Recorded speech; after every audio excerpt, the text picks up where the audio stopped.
Hello everyone, my name is Reme Diaz. I'm an economist in the Marine Analytical Unit in the Marine Directorate of the Scottish Government. As part of this session today, I will run you through some concepts related to natural capital, the natural capital approach, and why this is important for policy making.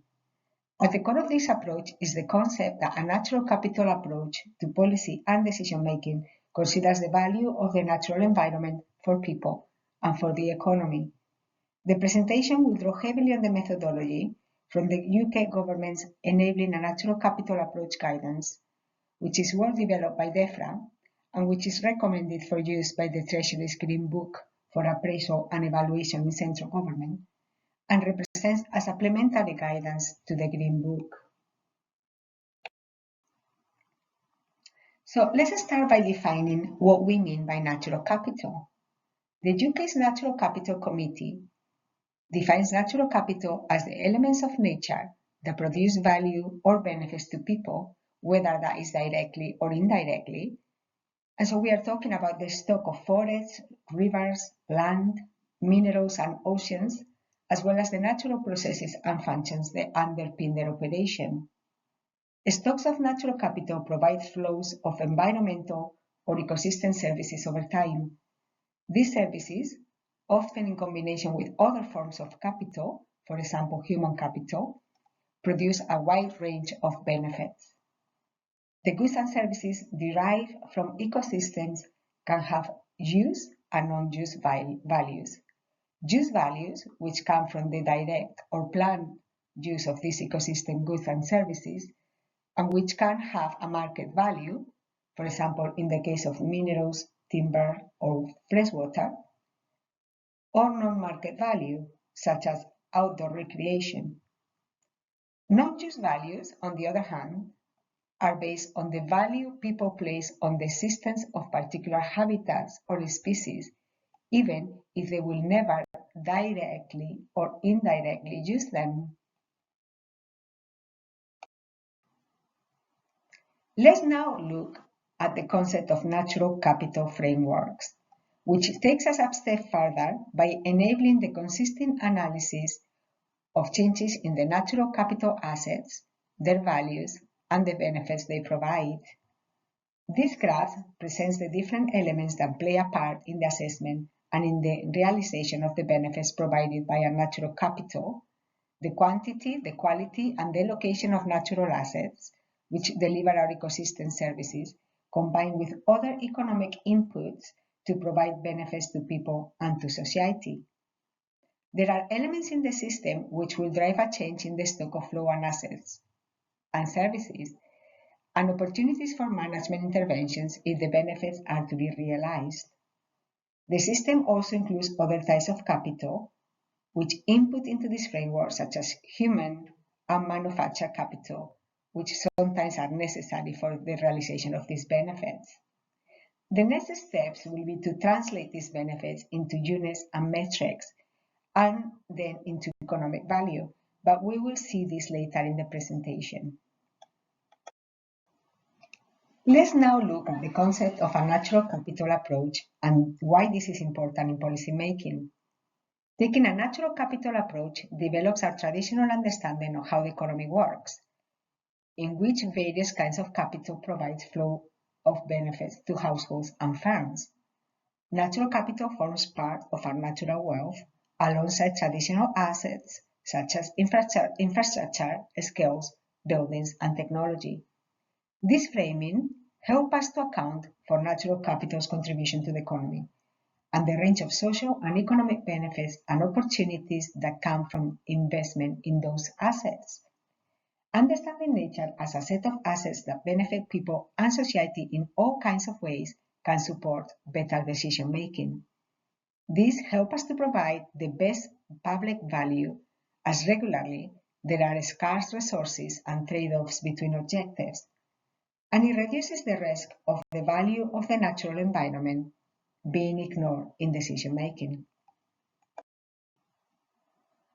So why do we need a natural capital approach, and why is this so important? Well, there is now wide recognition that our economic systems rely on the natural systems and that the environment plays a vital role in human well-being and existence. The system, in its current form, poses significant unmanaged risk to people and to the planet. The UK government's Dasgupta review identified that demands on nature far exceed its capacity to supply us with the goods and services we all rely on, that the supply of nature needs to be increased and that natural capital reporting needs to be strengthened. Traditional economic measures such as GDP have failed to take stock of natural capital, sustaining an economic system that incentivizes activity that depletes ecosystems and habitats crucial to human survival. The review calls for governments to embrace a new measure of inclusive wealth, which gauges how well societal well-being is being protected by combining the accounting value of produced capital, human capital, and natural capital. The UK's policy statement, 5 environmental principles of integration, prevention, rectification at source, polluters pay, and precautionary principle, as set out in the Environment Act, are internationally recognized as successful benchmarks for environmental protection and enhancement. The purpose of these principles is to guide policymaking towards opportunities to prevent environmental damage and enhance the environment, and recognizes a natural capital approach as a tool to apply the prevention principle. Finally, the Scottish Government Blue Economy Vision and National Marine Plan 2 set out the vision and mechanisms for the alignment of policies that protect and enhance the marine's natural capital. We have mentioned how the Dasgupta review identified that failure to give our natural stocks and services its true value has led to the undervaluation of our natural goods and services, with the resulting underinvestment. This is mainly due to market failures and the inability to manage these market failures. Externalities where the actions that damage our environment are hard to trace and go unaccounted for distort the market and lead to underinvestment in our natural capital, while investing more in other assets such as the produced capital, as we can see here in this chart. So what can we do to deal with undervaluation of the natural environment?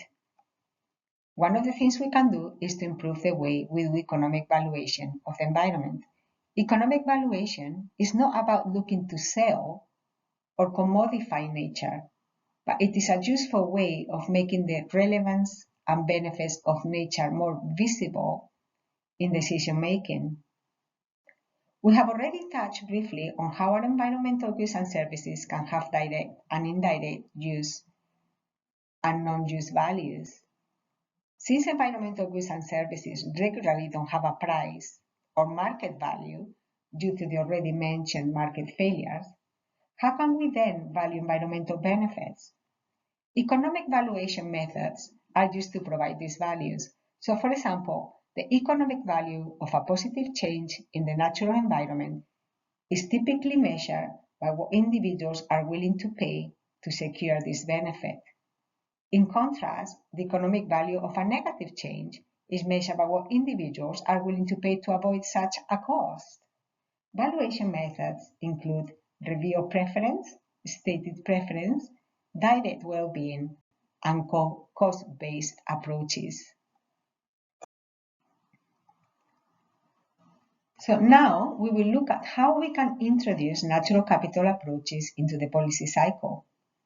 The Green Book Appraisal and Evaluation in Central Government and its Enabling a Natural Capital Approach guidance propose that this is done through 3 channels: incorporating natural capital into the policy cycle and project appraisal, through a natural capital accounting, and using the place-based implementation approaches. We will look at each of them in more detail. But before that, it is also worth mentioning the range of natural capital tools that exist at the moment and which allow us to introduce natural capital approaches into policymaking. For example, asset registers, risk registers, asset indexes, natural capital accounts, natural capital assessments with or without monetization, evidence or expert opinion. So let's now look at how natural capital can be introduced into policymaking and appraisal. The flow chart in this slide provides a simple representation of how policies and proposals might affect the stock of natural capital directly and in turn affect social welfare. Policies can affect environmental externalities, but also wider impacts on stocks of natural capital with effects on services and welfare. It also shows how externalities can also affect natural capital stocks with indirect effects on welfare. Looking at the policy cycle, the first step in the policy cycle will be to look at the rationale for intervention. We have already mentioned that market failures, such as externalities or public goods, and that the rationale for intervention as we try to reverse these market failures. Then we need to think about how to meet policy goals using natural capital options by using nature-based approaches. For example, in the case of a net zero policy, we will look at solutions such as peatland restoration or woodland creation. The next step in the policy cycle is the screening and assessment of impacts of our policies on natural capital, looking for unintended consequences or missed opportunities and assessing those impacts. And finally, understanding how an intervention has been or is being implemented and what effect it has, for whom and why. This is our evaluation. Evaluation can inform thinking before, during, and after the implementation of an intervention, identifying what can be improved. The environmental risks, opportunities, costs, benefits, and uncertainties identified at the appraisal stage should inform evaluation thinking. The second approach we're going to look at is the natural capital accounting. Natural capital accounting does not in the first instance seek to answer a specific policy question.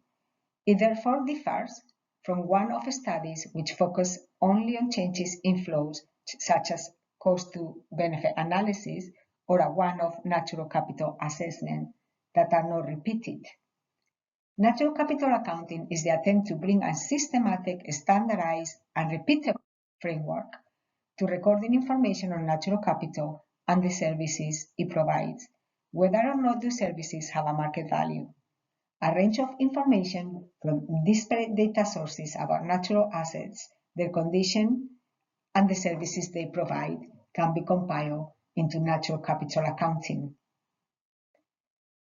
Natural capital accounting is not in itself a decision-making tool, but the process of compilation and integrated information it provides can provide a strategic overview of the state and value of natural assets. The four core questions addressed by natural capital accounts each have corresponding accounts. So what's the extent, the condition, a physical flow, monetary flow, and assets accounts. There are two forms of valuation in natural capital accounting: the value of the actual flow of services and the valuing of ecosystem assets. The last approach we will look at for introducing natural capital approaches into decision-making are the so-called place-based natural capital approaches. This approach consists in providing a guidance to support a systematic and strategic natural capital and ecosystems approach at a local level, whether this is at a spatial level or an institutional level. It follows the 6 steps approach as set out by the ENCA guidance. These steps are: define a partnership and vision, establish a shared evidence base, forecast and understand drivers of change, decide and plan for multiple benefits, make it happen, and evaluation and monitoring. Now, I would like to give you some examples of how we are introducing a natural capital approach into decision making in the Marine Directorate in the Scottish Government. I will just give a few examples. So, in the area of policy integration, so we are ensuring that natural capital considerations are integrated into relevant policies and decision-making processes from the beginning. And this involves a variety of things. For example, updating existing environmental policies or creating new ones that reflect the value of natural capital. And also introducing a natural capital approach into all our new strategies or plans. We have also introduced a natural capital approach into our assessment processes, providing a more balanced cost-benefit analysis that isn't dominated by economic activity.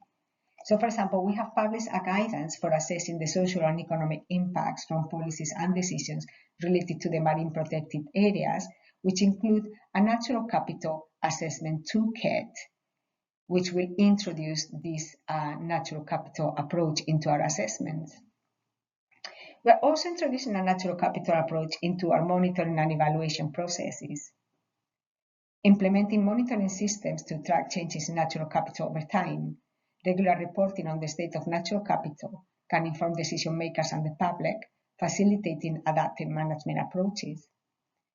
And we're also progressing our understanding of our natural capital values through research. So recently we have published an economic valuation report called How Much Do People in Scotland Value Characteristics of Marine and Coastal Areas? And this is another step in us trying to introduce that economic valuation of natural capital into our policy making. I hope you found the presentation interesting and you know a little bit more about natural capital and natural capital approaches now. And I would like to leave you with some thinking about how are you applying the natural capital approach in your area of work or research. Thank you, everyone.